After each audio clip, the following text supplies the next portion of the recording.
Mengejutkan, belum genap setengah tahun waktu bergulir pasca almarhumah Julia Perez meninggal. Namun kenangan akan almarhumah kembali diusik oleh geger.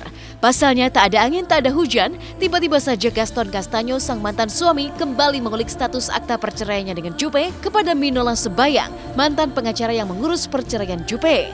Ironisnya bak gayung tak bersambut, niat Gaston untuk mendapatkan akta perceraian Juppe itu pun konon terbentur oleh sikap keluarga Juppe yang misterius. Pasalnya jika Minola Sebayang mengaku akta cerai Juppe sudah ada di tangan keluarga atau manajemen Juppe, maka lain halnya dengan pengakuan Sri Wulandsi ibunda Juppe yang justru mengaku tidak tahu menau tentang keberadaan akta cerai tersebut. Memang beberapa waktu yang lalu, Gaston pernah menghubungin abang lewat WA. Isi daripada WA-nya adalah menanyakan terkait dengan masalah akta perceraian antara Gaston dengan almarhumah Juppe. Ya, karena memang dia tahu dulu waktu kasus perceraiannya Juppe kan yang ngurus abang. Nah, saya jawab dalam WA tersebut, oleh karena setelah putusan itu inkrah, sudah memiliki kekuatan hukum tetap dan sudah bisa diurus akta perceraiannya, akta cerainya, kan akta nikah cabut keluar akta cerai, itu Juppe pada waktu itu mengatakan bahwa dia ingin mengurus sendiri proses pengurusan akta cerainya. Jadi oleh karena itu di sekitar Juni 2016 lah lebih kurang itu, seluruh dokumen termasuk surat pengantar terkait untuk mengurus akta perceraian dari kantor catatan sipil kita serahkan. Pada waktu itu ketika Juppe masih hidup, akta perceraian itu sudah diurus prosesnya dan mungkin sudah keluar, dan mungkin juga sekarang ada dalam kekuasaan atau dalam penguasaan keluarganya Juppe atau manajemennya Juppe. Nggak ada yang ngerti itu. Kawinnya nggak tahu, ngurusinnya cerai-cerainya nggak tahu. Kalau tuh mau megang dokumen jadi duit, kalau mau megang, ngapain megang? Mau tak mau, sebuah teka-teki baru pun mencuat. Sudah resmi cerai sejak bulan Juni 2016 lalu, mengapa baru sekarang setelah 6 bulan pasca meninggalnya Juppe, Gaston berusaha mencari dokumen akta cerainya dengan Juppe? Mungkinkah Gaston akan menikah kembali sehingga membutuhkan dokumen akta cerai? Atau justru ada misteri harta gonok gini di balik langkah Gaston? Entahlah, yang jelas usaha Gaston mengulik kembali surat akta cerai tidak hanya dikabarkan membangkitkan kemarahan sejumlah sahabat almarhumah seperti Ruben Onsu yang sontak mengungkapkan kemarahan di akun sosial media pribadi miliknya, tapi konon juga membuat pihak keluarga Juppe kecewa. Karena di tengah usaha keras keluarga yang konon pontang-panting merampungkan mimpi Juppe membangun musola hingga rumah singgah bagi anak-anak penderita kanker yang mulai terbengkalai karena kekurangan dana, Gaston justru mengulik akta cerai dengan maksud dan tujuan yang hingga kini masih misterius. Jadi setelah dia WA saya, dia bilang oke, saya akan tanya sama Diana. Sampai saat ini Gaston belum pernah menghubungi saya lagi. Juppe sebenarnya semua orang tahu, semua orang kenal dan memang sudah meninggal dunia. Sebenarnya sih orang juga pasti tahu bahwa statusnya si Gaston sudah duda. Tapi secara legal administrasi kan tetap dokumen itu kan perlu sebagai prasyarat untuk kalau memang misalnya mau menikah lagi. Ya silakan aja nih nikah, tapi kita kan nggak tahu prosedurnya. Ya kita lagi nganterin orang ke pengadilan, emang ke situ ngapain? Bisa aja beli kacang di pengadilan. Ya mudah-mudahan di tahun 2018 ada ya orang yang terketuk hatinya yang ingin menyumbangkan kelebihan hartanya untuk rumah singgah almarhum. Dan musola juga mudah-mudahan. Itu udah banyak orang yang kasih donatur, udah kasih macam-macam ya, tempat tidur di rumah itu. Sekarang karena kita kelamaan nggak ngurus ya, jadi nggak muncul.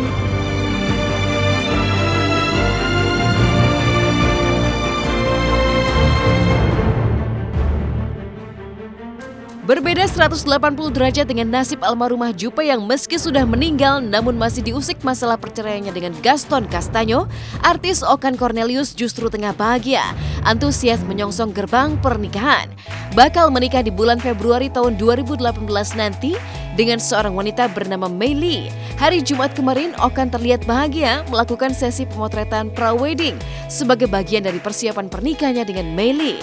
Mengambil tema ala Korea, Okan dan Mei Lee pun menggulirkan gaya demi gaya pose yang unik sekaligus romantis.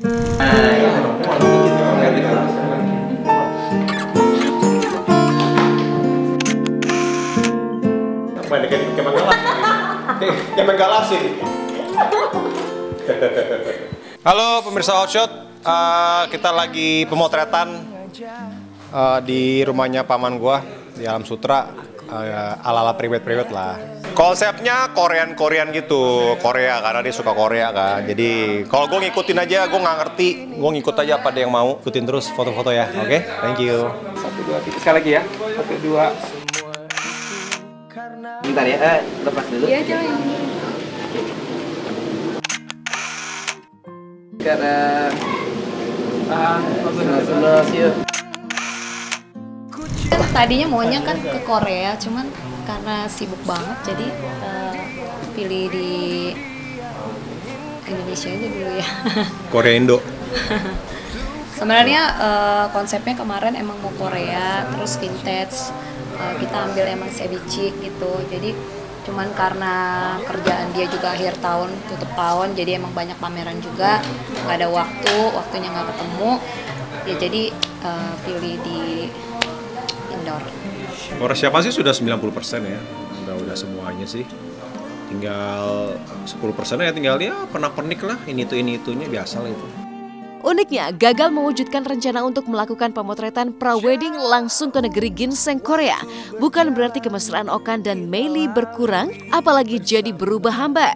Buktinya dalam sesi pemotretan pra-wedding kemarin, Okan dan Meili seolah tak bosan mengumbar kemesraan, mencuatkan kisah mengejutkan.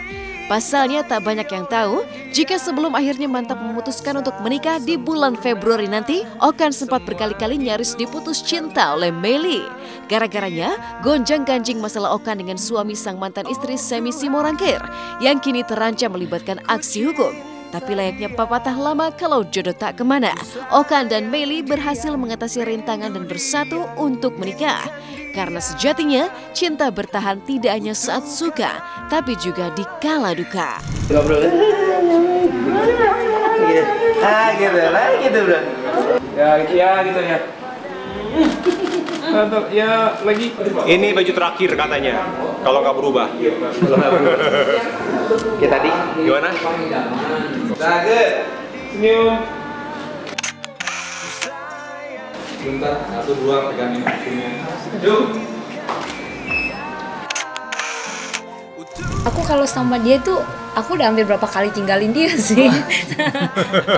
Kasian ya gue ya.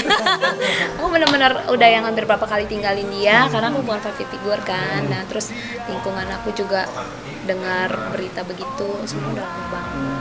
Nggak nyaman banget ketika orang lain itu ikut menghina aku juga. Pasti dong dampaknya kan pasti kena aku juga. Itu berdampak banget sih sebenarnya. Tapi apa yang emang selama aku sama dia beda dengan apa yang pemberitaan di luar.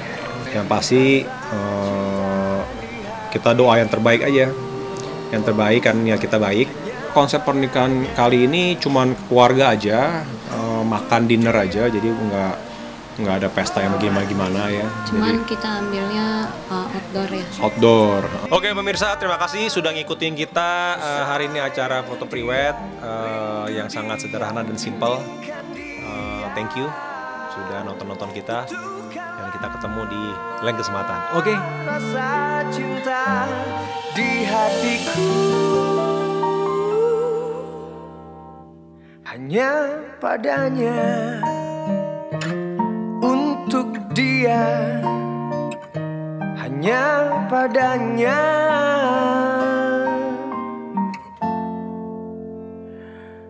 untuk dia. Emergency Bim, Cemut itu berani-beraninya nyicipin kue laras. Gue aja nggak berani makan kue dari laras. Lu cepetan panggil pawang semut. Waduh, gue udah bisa naik sepeda. Vino, awas! Keluar lo sekarang. What's up bro? Wih sih, pacar. Iya ini pelayan di rumah gue.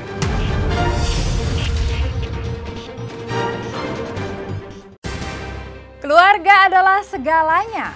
Bisa jadi inilah yang membuat Angela Gilsha memutuskan untuk langsung terbang ke Bali menemui keluarganya, alih-alih menghabiskan liburan tahun baru dengan berlibur mewah ke luar negeri. Tapi uniknya, sebelum meninggalkan Jakarta menuju Pulau Dewata Bali, Angela Gilsha melakukan sederet persiapan termasuk menjaga keamanan rumahnya. Dan seperti apakah gaya mudik ala Angela Gilsha? Simak berita lengkapnya hanya di Hotshot sesaat lagi.